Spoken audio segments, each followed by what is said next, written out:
samas see on ju võimalik, on ju, et need ootused, mis meil on teiste inimeste suhtes või elule endale, need ju aeg-ajalt ikkagi täituvad. Jaa, muidugi. Muidugi täituvad. Aga samal ajal on ootused ka tohutud pettumust allikad. Tihtipeale. Ma ootan nagu justkui midagi, siis ma saan nagu... No jaa, kui sul on ikkagi selline ebarealistlik ootus. Aga mis üldse on ebarealistlik ja realistlik? Tekib küsimuse peale kuulele vaataline. Tead, ma ei oska üldse maailma niimoodi vaadata. Sest ma tunnen kohe juba see, et sa niimoodi küsid mu käest. Tead, ma lähen kohe niimoodi mõistusesse, et oot, mis ma peaksin nüüd vastama. Ma ei oska niimoodi vaadata maailma. Ma ka ei tea, ma olen lihtsalt mõelnud selle peale, mingid infot on sattunud, eks ole, ette ja oma kogemust ju vaatad ka elus, mida sa oled nagu saavutanud ja mida ma olen nagu saavutanud siis nii-öelda, ütleme kasutan seda jõuga mõne mõttes või nagu teadliku, tahtliku sooritusega ja panen eesmärgi ja lähen saavutan ja siis võib-olla visualiseerin ja teen mingeid asju juurde, aga sisuliselt tööga ma teen selle asja ära.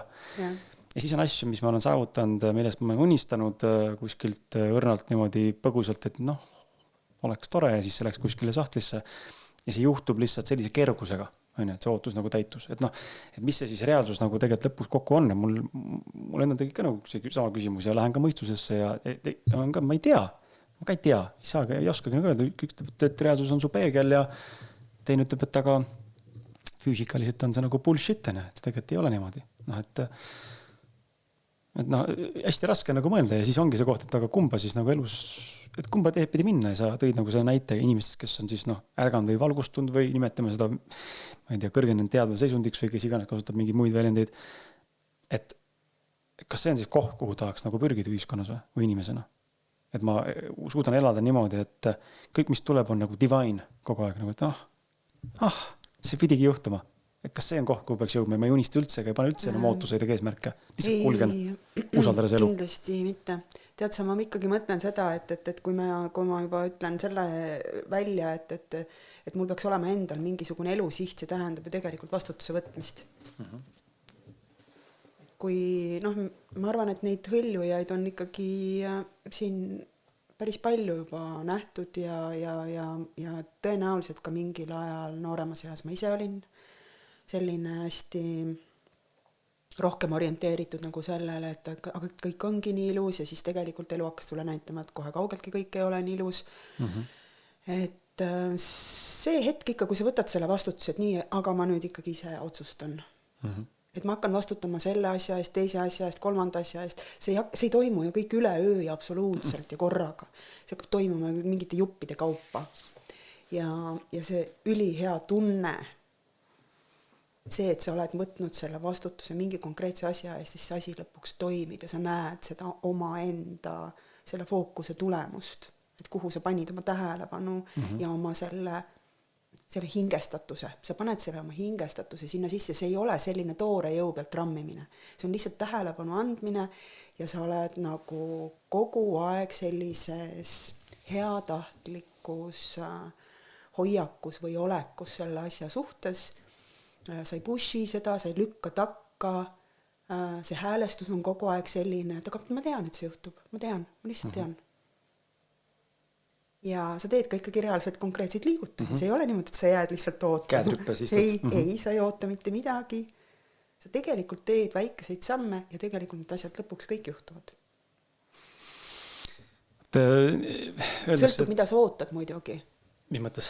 Sõltub, mida sa ootad. Kui su soov on näiteks võrreldes tänase olukorraga hästi erinev, täiesti diametraalselt erinev, siis ilmselgelt see muudatus ei pruugi toimuda üldse väga kiiresti.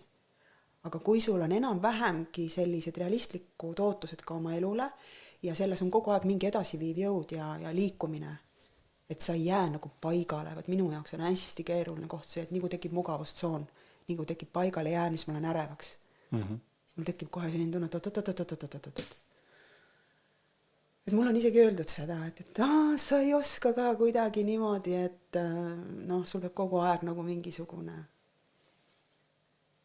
ora taga olema, et sul peab kogu aeg nagu midagi nagu.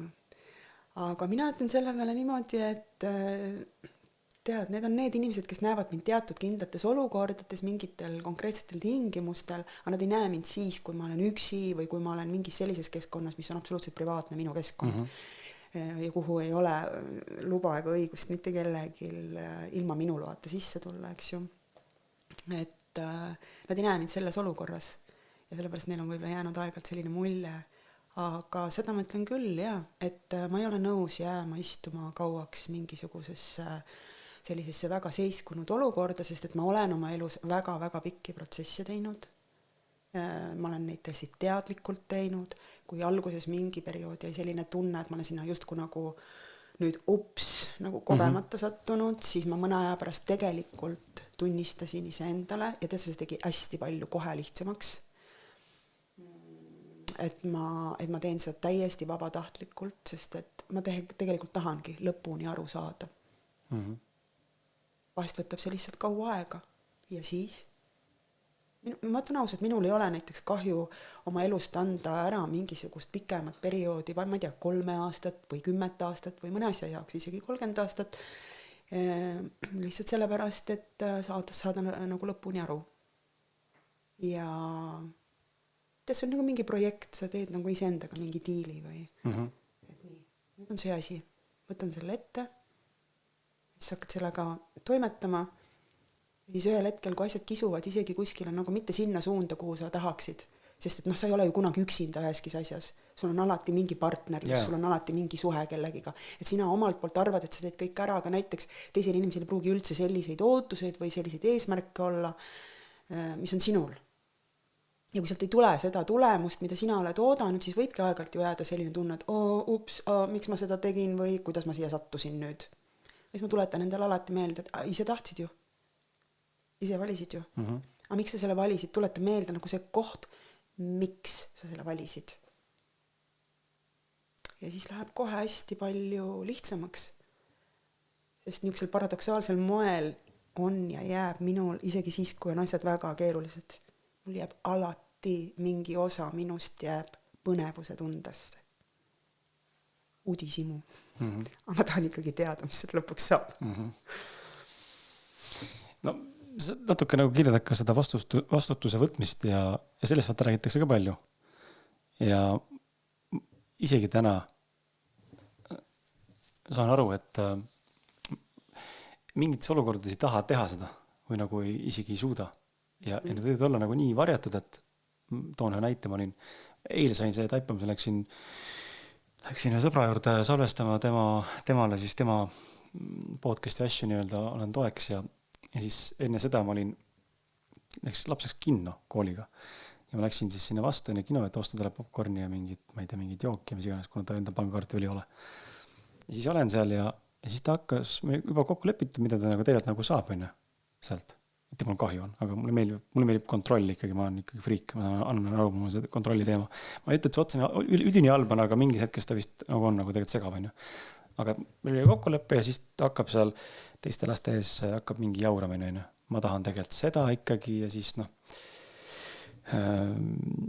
mingid asjad, mida äriti seda. Ja siis selle asemel, et ennast kehtestada, nagu türann, et kas on my way or no way, et kui sa seda sul ei sobi, ma olen mine kinno niisama vaata, et siis nagu see midagi, ma ei taha nagu niimoodi ka nagu olla. Ja siis ma lasen ikkagi endast üle sõita nendel hetkedel, just nagu see seal tekkis, kus mul on ümber veel inimesi.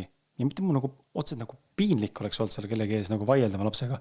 Siis ma viitsi tegelda sellega. Ja siis ma nagu, tead, võtta see, tšau, ka nägemist. Mul oli tegelikult kiirega, ma tahtsin ära minna tegelikult.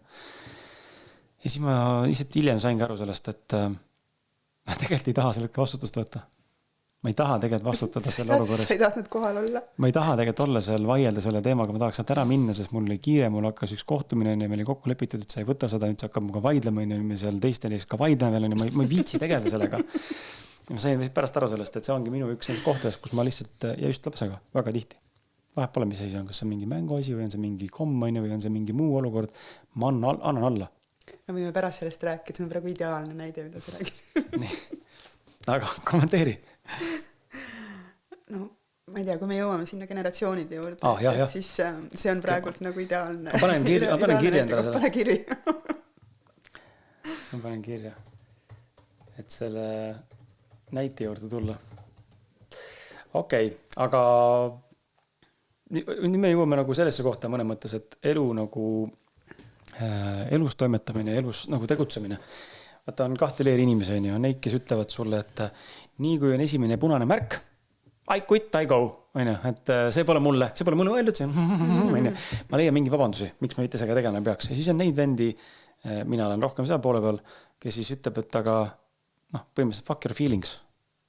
Kui on vaja teha, on vaja teha. Et tunne võib olla see, et ma täna ei viitsi, aga mul on ka täna tunne, et ma tegelikult võib-olla, mul tegelikult ei ole, ma toon näiteni, et mõnikord on tunne, et ma ei viitsi tegelikult salvestada. Olen väsinud või mis iganes, aga ma olen kokku leppinud ja ma pean ära tegema selle pingutuse 2 tundi. Ja mitte ma seda ei naudiks, aga on lihtsalt vahel tunne, et ma ei viitsi hakata monteerima, aga ma pean. Et siis, ja kui ma kuuleks kogu ma tunnet, et ma praegu ei viitsi, siis ei teeks midagi üldse ära mingid hetkedel. Kus sina nagu selle koha pealt oled, et see tunne versus nagu loogika või siis tunne versus mõistus?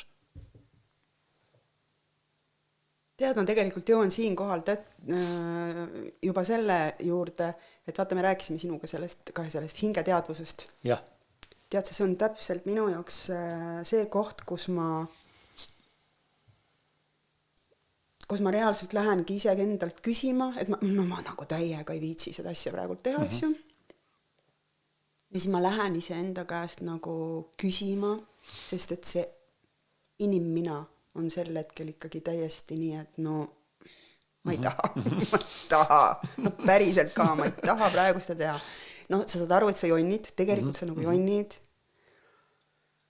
Ja siis ma lähen nagu ise enda seest seda nagu küsima ja reaalselt mind on eriti viimane kuskil 10 aastat mind on tohutult aidanud see, et nii kui nagu sa lihtsalt tuled nagu rohkem kohale sellel hetkel, sa oled reaalselt ise endaga rohkem ühenduses ja ükskõik, mis vastus sealt tuleb, see ei pruugi selline inimesele üldse meeldida. Ja kui tuleb ikkagi see tunne, ta tuleb mul läbi tunde ja ta tuleb läbi teadmise, et ma saan aru, pekki, ma pean selle asja ikka ära tegema.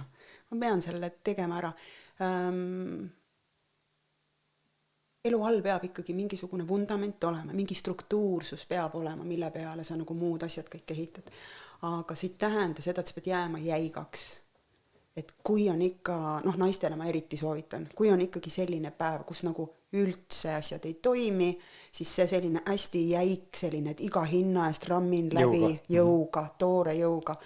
Et sellest tuleb loobuda, see on hästi tugev selline maskuliinne energia ja naised, kes tahavad nagu, ma ei tea, oma kehadest paremini aru saada, oma tervisest paremini aru saada, et tuleb õppida nagu seda vanade põlvkondade, seda peab, nüüd võtad kokku, nüüd peab, et sellest tuleb tasapisi õppida loobuma, sellepärast, et vaata, siin ei ole nagu elu niimoodi must-valge, et aga mis siis saab? Peab, eks ju, aga sa ei viitsi. Aga mis me siis teeme? Jätamegi kõik asjad ripakile või? Ei ole ju tegelikult niimoodi. Seal on nii palju varjundeid veel vahepeal, et sa täiesti vabalt lihtsalt otsustada, et okei, praegult on tõesti see hetk, täna näiteks, vaata natuke sompu silm, eks ju, suht madal rõhk on, selline silmad on hommikust veel ikka siiamaani kissis alles, eks ju, ja paljust asju ei tahagi teha. Ja siis sa lihtsalt saad otsustada, et ma teen seda natukene aega hiljem lihtsalt. Võib-olla ma teen seda isegi paari tunni pärast, või ma teen homme, või ma võin vabalt teha seda sama asja näiteks nädala aja pärast, sest et on jälle vaba päev näiteks või nädalavahetus või mida iganes, ja mul on tegelikult järgmisel nädalal selline ilus auguaeg praegu seal kalendris näitab, et midagi kirjas ei ole, ma võin seda siis teha, aga häda on selles, et me ei luba, ja see tegelikult sinna tuleb 2 kehva asja. Üks asi on see pidev edasilükkamine ja teine asi on jõuga tegemine. Siis jõuga tegemisel, vaata, kui sul tuleb see vastumeelsuse tunne, siis sul automaatselt tegelikult taustal on ka see komme asju edasi lükata, sest sa hakkad vältima. Sa hakkad lihtsalt vältima ja vältima ja vältima. Ja ma arvan, et minu enda kogemuses on praegu küll, mida ma julgen nüüd nagu öelda, et ma järjest rohkem teen lihtsalt kohe ära.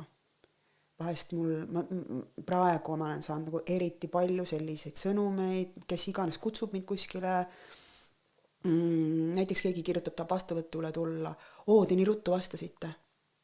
Et ma nagu ei uskunud, et vahest ootad 3-4 päeva enne, kui midagi toimub, te nii ruttu vastasite.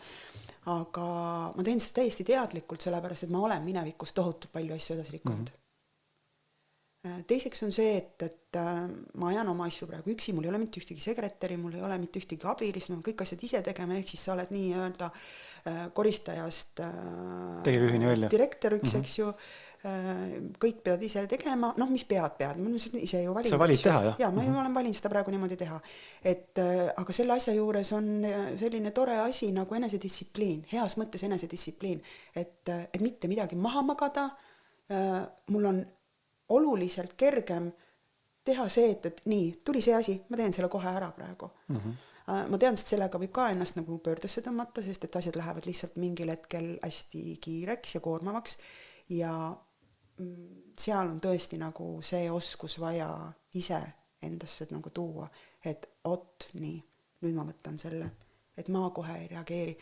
Ma näiteks ei tee kirju isegi üldse lahti enne, sest et mulle sobib, et nad on selle Bolti kirjaga seal veel olemas, siis nad äratavad mu tähelepanu nagu rohkem ja ma olen harjutanud endale sisse nagu sellise uue nii-öelda struktuuri osa, et ma päeva jooksul võin vabalt lasta niimoodi, et ma ei vasta ja siis ma võtan õhtul teinekord lausa mingi 11, 12 enne magama minekut, eks ju, ja see on niisugune rahulik tegevus minu jaoks, see ei ole tegevus, mis teeb mind ärevaks näiteks, et siis ma võtangi õhtul lahti ja vastan kirjadele ja on rahu majas.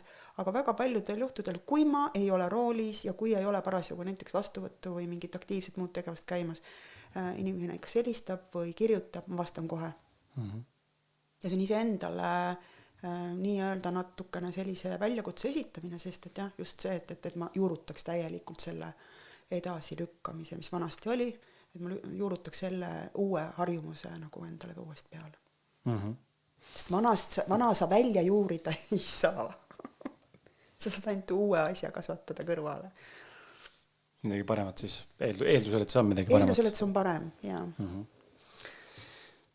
Me jõuame mingi aeg sinna generatsiooni teemadeni ka ja see natuke nagu puudutab ka võib-olla seda sama küsimust, aga et kui palju sa ise nagu usud, ütleme, mentoritesse või eeskujudesse või õpetajatesse ja kas sul endal on olnud ka selliseid inimesi, keda sa täna saad öelda, sa ei pea nimes nimetama, aga saad öelda, et näed, see oli hädavajalik, et tema kõrval oli. Ja võib-olla üldse, mis sinu nagu mõtted selles osas on, et kas inimestel on vaja sellist tuge või mitte, sest et ma olen ka nüüd ühe sõbraga arutanud seda ja kohati nagu jääb selline, tekib see küsimus lihtsalt tekkis, kus see arutelu tekkis ja see küsimus, kus see tekkis ka tegelikult tekib see küsimus, et kurat, mul on vaja siis nagu teist inimest kogu aeg, et endaga tegeleda.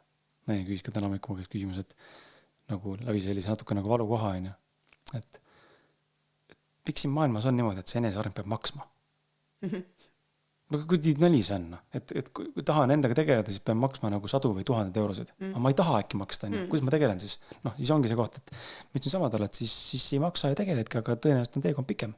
Kui sul just ei toimi endal mingit eurokat ja ei ole mingid infovalangud kuskilt ei jookse sisse või ei tule mingid kanalid lahti, aga et lihtsalt inimesed, kes on selles osas nagu targemad või kogenumad, lihtsalt saavad sind toetada, suunata senikaua, kui sul ei ole seda tuge enam vaja.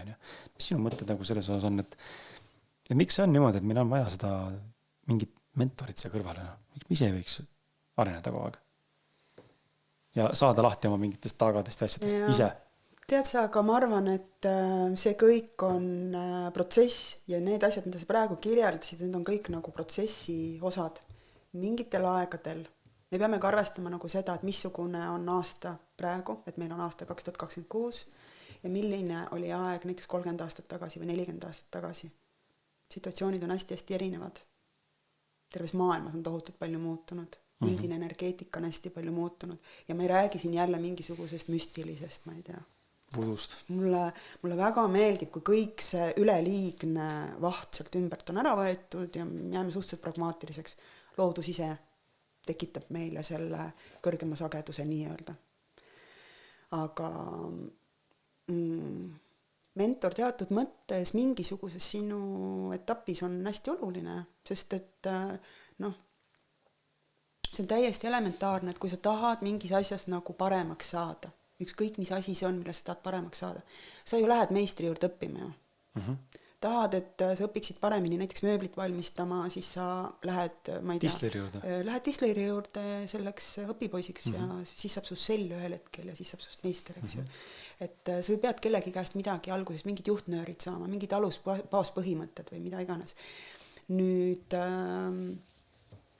selline kurunduse aeg, nagu selline kunagine meetod, et on üks, kes räägib ees ja on see kõige targem ja siis 10 või 100 või isegi 10 000, eks ju, kuulavad ja kummardavad, et noh, üldiselt ma võiks öelda, et see on üle maailma selline tendents, see aeg hakkab järjest nagu vähenema ja läbi saama. Lihtsalt need kultuurid, kus on see selline nagu arenguvorm või õppimise vorm olnud hästi normaalne ja tavaline ja püsinud seal sajandeid, no seal see ilmselt püsib ka kauem sellisel kujul, aga juba selle sees on muutus.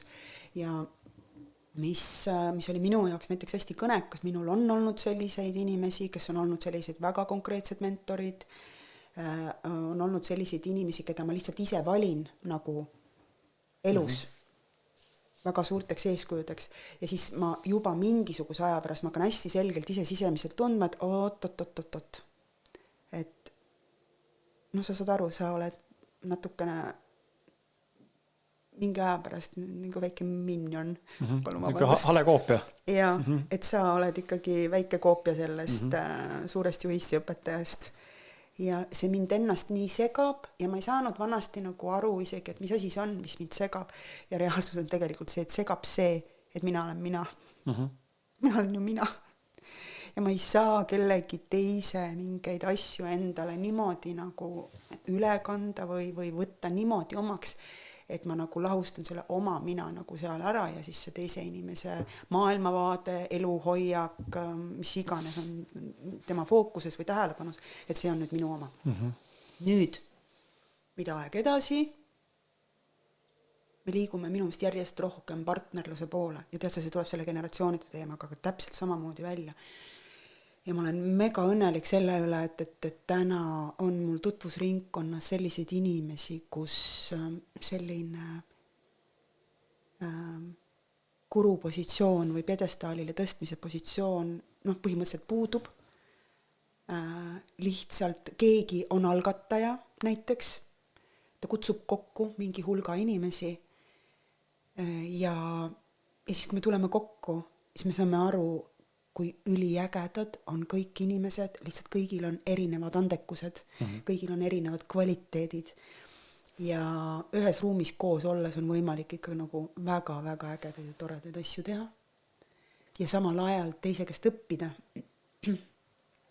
Et see ei tähenda seda, et kui mina näiteks mingit asja teha ei oska, aga tema oskab, et siis see ei ole võimalik nii-öelda mul suhteliselt kergelt neid asju nagu omandada. Aga teisest küljest ma pean kindlasti ütlema ka seda, et kui nüüd seda, vähemalt minu jaoks on see nii, ma ei saa öelda, et see kõigi teiste jaoks on nii, aga minu jaoks kindlasti on see olnud nii, et kui ma ei oleks nendes eelmistes etappides olnud, kus ma reaalselt päriselt ma ei teinud seda jõuga, ma tegin seda täiesti vabatahtlikult, sest see mulle lihtsalt nii meeldis. Mul oligi periood näiteks aastal 91 terve 91. aasta oli minu jaoks näiteks selline aasta, et ma mediteerisingi päevas 6-7 tundi. Sest mul oli ainult üks laps. See oli nagu mitte midagi. Ja ma lihtsalt nii palju tegelesin nende tehnikatega ja õpetustega. Mul oli üliäge selline juhendaja, Vene koolkonna esindaja, suurelt Venemaalt sõideti siia Eestisse ja meil olid siis peaaegu aasta aega olid siis iga nädalavahetus olid sellised seminarid või sessioonid, mis olid siis nagu oli loengosa natukene lõpus ja praktika osa oli siis enamus sellest ajast, aga see seminar kestis kuskil 3-4 tundi. Ja nendel aegadel küll ma ikka väga tundsin, et mul on seda juhendajat või õpetajat vaja. Aga siis tuli jälle selline periood, kus ma tundsin, et ma ei taha, et mul ei ole vaja midagi, aga samas ma olin päris pikka aega, näiteks ma sündin lastega kodus ja see arusaamine, kuivõrd lapsed mind reaalselt nagu õpetavad, ilma, et mul oleks nii-öelda nagu õpetaja nii-öelda. No see oli nagu ka ikka nagu väga äge ärkamise hetk. See oli lihtsalt nii äge. See, et sa hakkad usaldama seda, mida nad räägivad, mida nad väljendavad, see, milline on nende olek, et sa õpid aru saama, et vau, et õpi lapse käest, kuidas olla chill, kuidas olla ootusteta, kuidas olla selline, noh, siiras. Ja mind pani näiteks kunagi väga-väga ikkagi küsima, et aga miks ma ei ole enam selline lapsemeelselt siiras ja miks ma ei ole enam niimoodi õnnelik, nagu ma olin lapsena. See juhtus muuseas kuskil Selveris, makaronide ja pesupulbri vahel. Kuskil riiulite vahel seisin selle käruga ja tegelikult oli algatajaks see, et ma sain täiesti juhuslikult selle riiulite vahel kokku oma kunagise klassiõega, kellega me õppisime muusika keskkoolis, istusime ühes pingis esimeses klassis. Ja siis me oleme aastakümneid näinud, siis me saime seal riiulite vahel kokku ja siis kaugelt juba nägime teineteist ja rõõmsate nägudega läksime kokku ja siis ta ütleb mulle, issa Kai, sa oled ikka sama rõõmus ja selline, nagu sa olid lapsena. Ja tead, siis ma sain aru. Aga ei ole. Tegelikult see oli nagu päris raske koht. Et mul oli ülirõõm näha seda inimest. Aga ma läksin sealt spontaanselt kohtumiselt oma tohutute toidukärudega autosse ja sõitsin koju ja ma reaalselt sain aru seal autos istus, et ma ei ole õnnelik. Ma ei ole päriselt õnnelik. Ma tahan tagasi seda tunnet, sest ma mäletan seda, milline seal lapsepõlves oli selline täisavatus maailma, et kõik, mis tuleb, see on nii vahva, huvi kogu aeg, iga asi, millele ma nagu tähelepanu pöörsin, need asjad kohe nagu toimusid. Ja võt lapsepõlvest mina mäletan ja julgen öelda, et kõik minu soovid täitusid. See kestis keskkooli lõpuni. Sest see soovimine oli lihtsalt nii siiras.